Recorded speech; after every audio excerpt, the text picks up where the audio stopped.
대한민국 최고 병원 의사가 전하는 건강 이야기. 서울대학교 병원 팟캐스트. 오늘부터 3시간에 걸쳐서 우리 병원 신경외과 정청기 교수님과 함께 요통에 관해서 알아봅니다. 선생님 안녕하세요. 네, 안녕하세요. 선생님, 척추는 이제 우리 몸을 지탱해주는 기둥인데요. 이제 머리 쪽이랑 이런 또 다리 쪽을 연결해주는 지지대이라고 생각은 하는데, 사실 정작 척추가 어디서부터 어디까지인지, 또 뼈가 대체 몇 개로 이루어져 있는지 정확히 알고 계시는 분들은 좀 적을 것 같아요. 먼저 척추에 대해서 좀 설명해 주실 수 있을까요? 네, 척추라고 하면 이제 우리가 목, 등, 이제 허리 이렇게 나눌 수가 있어요. 네. 그래서 이제 목뼈는 한 7개, 네. 그다음에 등뼈는 12개, 네. 허리뼈는 5개. 네. 이제 그 아래 이제 천추, 미추, 이런 것들이 있는데요. 네. 그건 이제 사람에서 한 덩어리이기 때문에 네네. 몇 개로 하는 건 그렇게 의미가 있을 것 같지는 않습니다. 네, 사실 그 기둥이 흔들리면 집도 전체적으로 흔들리게 되는데, 허리도 사실 마찬가지일 것 같습니다. 요통은 사실 누구나 한 번쯤은 겪기는 하는데, 이보다 더 생활에 많은 영향을 미치는 게 있을까 싶을 정도로 사실 심각하게 영향을 미치잖아요. 뚜렷한 원인 없이 어느 날 삐끗했는데 며칠 거동을 못하고, 이런 사실 출근도 못하시고 이런 경우들도 있는데요. 이제 의외로 흔하지만 심각한 요통 원인이 어디에 있을까요? 요통은 이제 기본적으로 굉장히 흔하죠. 네네. 예를 들면 우리가 이제 국민 그 건강보험 자료를 보면 네네. 요통이 감기 다음으로 사람들이 병원을 찾아가는 네. 거니까 네네. 그냥 흔하다 정도가 아니라 굉장히 흔하다. 네, 이제 그러네요. 맞을 것 같네요. 네. 두 번째 정도니까. 네, 근데 네. 이제 요통의 이제 원인을 우리가 과연 찾을 수 있느냐. 네. 사실 추간판 탈출증이 요통의 가장 흔한 원인이라는 맞기도 하고 틀리기도 해요. 왜냐하면 네. 가장 흔한 거는 원인을 못 찾는 요통이 가장 많고요. 네네. 그러니까 원인을 찾았는데 가장 흔한 거가 이제 추간판 탈출증이다. 그러면 퍼센티지로 우리가 따져봤을 때 원인을 못 찾는 게 80%예요. 그다음에 추간판 탈출증이 한 10에서 15%, 네네. 10에서 15%를 우리가 이야기합니다. 그러니까 네. 쉽게 해서 추간판 탈출증이 요통의 가장 흔한 원인이라는 맞기도 하고 틀리기도 하죠. 그러니까 네네. 다시 말해서 80%가 원인이 무엇일까가 제가 앞에서 말씀드린 것처럼 사람이 직립을 보행을 하게 되면서 치료해야 될 대가이기 네. 때문에 사실 이게 어디서 시작됐다는 걸 명확하게 못 찾죠. 네, 그러니까 네. 쉽게 해서 무리가 가면 네. 그냥 아픈 거가 네네네. 이제 그렇죠. 맞는 네네. 이야기고요. 저도 대학생 때 한참을 다리를 끌고 다녔던 네. 기억이 갑자기 납니다. 네. 정말 흔한 빈도네요. 주변에 사실 많다고 생각했었는데 네. 그 정도로 많다고는 생각을 못했었거든요. 네. 이제 그러면은 원인별로 좀 요통을 다시 좀 알아보려고 하는데요. 요통 중에 제일 흔한 게 이제 사람들이 디스크라고 주로 부르는 추간판 탈출증인 것 같습니다. 많이들 들어보시긴 했을 것 같은데요. 추간판 탈출증에 대해서 다시 한번 설명 부탁드립니다. 추간판 탈출증이 왜 생기냐? 네.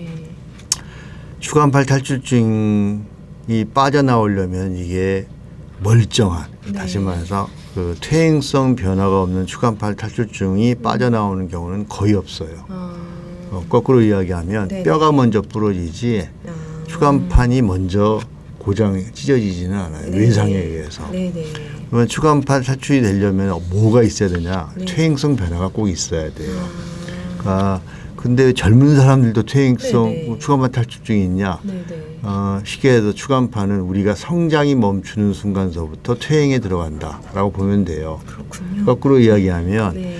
우리가 성장이 끝났다가 네. 갔다면 키가 이제 더 이상 크지 않는. 크지 않으면. 네, 20대 초반이잖아요. 그러니까 여자로 따져보면 이제 10대. 네. 생리가 시작될 네네. 때가 이제 끝난 거죠, 성장이. 네네네. 그 이후로 이제 퇴행성 변화가 시작되고 네네. 남자는 조금 늦잖아요. 네네. 우리가 되게 고등학교 한 1학년, 2학년 정도잖아요. 네네네. 그러니까 그 이후로는 그 퇴행성 이후로. 변화가 시작이 된다라고 보시면 되고요. 요 퇴행성 변화가 시작된 다음에 네. 약간의 무리한 힘이 이제 갔을 때가 네. 제일 잘 빠져나와요. 네네. 그러니까 얘가 아주 퇴행성배랑 아주 진행된 거가 빠져나오기는 좀 어렵고요. 왜냐하면 네네. 그때는 퇴행성배의 요체가 추간판에서 물이 없어지는 거예요. 그러니까 추간판의 구조의 핵심이 뭐냐면 네. 고분자 물친화 물질로 돼 있어요. 그래서 얘는 물을 이렇게 굉장히 많이 함유하고 있게끔 네. 되니까 쉽게 스폰지라고 생각하시면 돼요. 스폰지인데 물을 머금고 있는. 네. 짜도 이렇게 물이 별로 안 나와요. 굉장히 잘 짜여진 네. 물을 흡수할 수 있는 구조물인데 얘가 이제 물을 흡수할 수가 없게 되고 약간 딱딱하게 되는 상황. 그러면은 우리가 탄력성이 떨어진다고 표현하죠. 네, 네. 탄력성이 떨어졌을 때 힘이 가면 얘가 그러니까 다시 원래 상태로 복귀하지 못하기 때문에 삐져나오는 상황. 네. 이 추간판 탈출증이라고 생각하시면 네. 맞습니다. 네. 그러니까 거기가 원래는 굉장히 성능이 좋은 스폰지처럼 되어 있는 굉장히 건데, 성능이 네, 좋죠. 근데 퇴행성이 진행이 되면서 네. 거기가 좀 뭔가 이렇게 딱딱하게 되는, 딱딱해지면서 모양이 쭈그러졌을 때 다시 네. 들어가지를 못하는 네. 그런 식으로 삐져나오게 되는 상황인 거군요. 네. 네, 그러면 이게 사실 아까 척추가 여러 가지 있다고 하셨는데요. 목 쪽에 7개 있다고 해주셨고 또 등 쪽에도 12개 이렇게 있다고 해주셨는데 이렇게 이 위치에 따라서 통증의 양상이나 뭐 이렇게 나타나는 증상들이 좀 많이 달라질 수 있을까요? 가장 이제 흔한 게 허리에서는 허리뼈 중에 제일 그 잘 움직이는 곳이 네. 요추 이제 4번, 5번하고 요추 5번하고 이제 천추 사이거든요. 네. 그러니까 이 자주 움직이는 곳에서 빠져나올 확률이 크죠. 네. 그다음에 또 한 가지는 우리가 네발 동물에서 두발 동물로 직립으로 하는 순간에 네. 이게 확 젖혀주는 곳이 요추 5번하고 천추 1번 사이예요. 네. 그러니까 거기가 이 높이 추간판의 앞뒤 높이를 따져보면 네네. 굉장히 그 차이가 커요. 네. 그러니까 이제 그런 데가 취약하죠. 그러니까 이렇게 쏙 썩어서. 제일 많이 움직이는 곳, 그다음에 각도가 제일 큰 곳이 제일 네. 취약하고요. 네. 거기에 비해서 목은 허리보단 조금 빈도가 낮아요. 아, 네. 빈도가 낮은 이유 중에 하나는 우선 허리에 가는 힘보다 네. 목에 가는 힘이 덜 가죠. 아무래도. 왜냐하면 네네. 목은 머리통만 받쳐주면 되고요. 네. 네. 허리는 우리 몸 전체를 받쳐줘야 되니까. 네. 물론 뭐 가해지는 힘에 따라서 이제 네. 훨씬 더 튼튼하게 만들어놨지만 네. 힘 자체가 아무래도 네. 요추에 더 가니까 요추에 더 흔하긴 하죠. 근데 경추도 이제 마찬가지죠. 네. 방금 말씀드린 것처럼 요추에서 추간판 탈출이 제일 많은 곳이 허리뼈에서 제일 많이 움직인 곳하고 똑같이요. 네. 네. 경추에서도 마찬가지예요. 이게 비교적 각도가 있는 곳, 그다음에 비교적 잘 움직이는 곳에서 이제 빠져나오게 돼 있어서 네. 경추에서도 제일 많은 곳이 이제 5번, 6번, 5번, 6번. 4번, 5번이 네. 됩니다. 네, 이게 이제 사실은 굉장히 심각한 질환이잖아요. 제가 네. 아까 못 움직이고 뭐 네. 이런 이 문제가 있긴 하지만 어떻게 보면 조금 수술을 너무 많이 받으시는 게 아닌가 이런 걱정이 좀 될 때도 있는 것 같아요. 근데 수술을 꼭 해야 되는 경우 이런 경우는 어떤 경우가 있을까요? 지금 수술이 꼭 많다라기보다도 네네. 제가 보기에 거꾸로 비수술을 요새 지금 너무 많이 하고 있지 않나 하는 네. 생각이 좀 듭니다. 이유가 뭐냐면요. 네네. 우리가 이제 추간판 탈출증이 10명한테 있다고 우리가 네네. 생각을 할 때 그 중에서 치료가 필요한 사람은 한 사람에 불과해요. 나머지 9사람은 아무것도 할 필요가 없어요.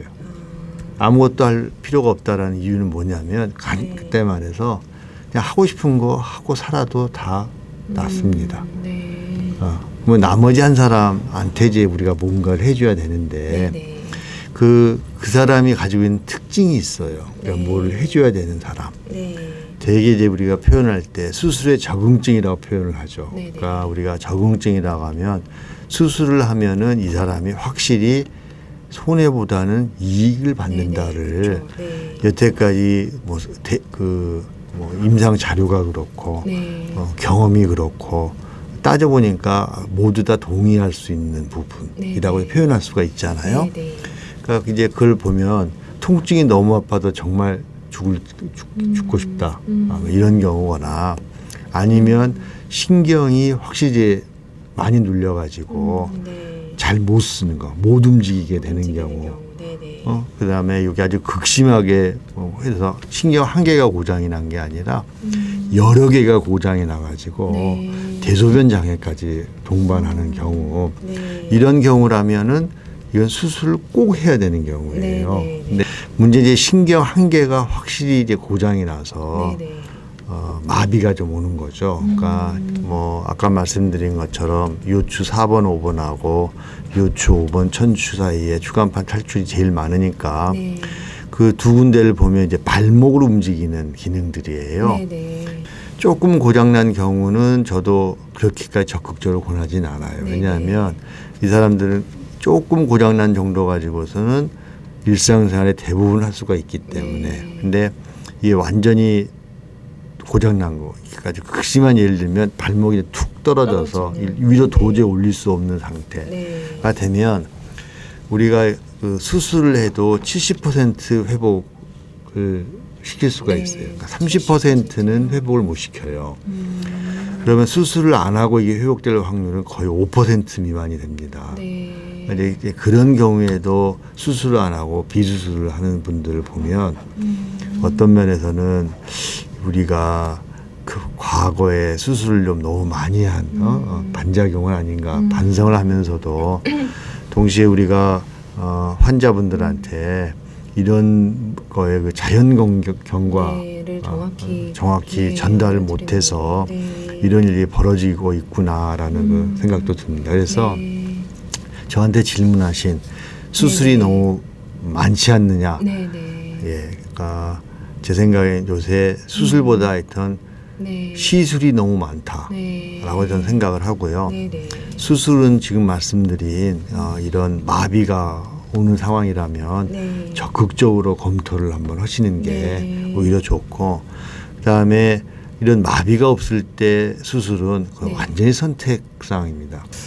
알겠습니다. 선생님 이제 조금 사실 제가 질문을 그렇게 드렸었는데요. 최근에는 보면은 비수술에 대한 광고들이 더 많이 있었던 것 같아요. 예전에 비하면 조금 선생님 말씀해 주신 대로 시계추처럼 좀 변화되는 부분들이 있는 것 같아서 이것들에 대해서 좀 정확한 경과를 아는 것들이 참 필요할 것 같다는 생각이 듭니다. 네, 오늘은 여기까지 듣고요. 다음 시간에 이어서 추간판 탈출증의 증상과 치료에 대해서 좀 더 자세히 살펴보고 척추 협착증까지 살펴보겠습니다. 서울대학교 병원 팟캐스트 지금까지 진행의 김민선, 도움 말씀의 신경외과 정천기 교수님이었습니다. 고맙습니다. 건강하세요. 네, 감사합니다.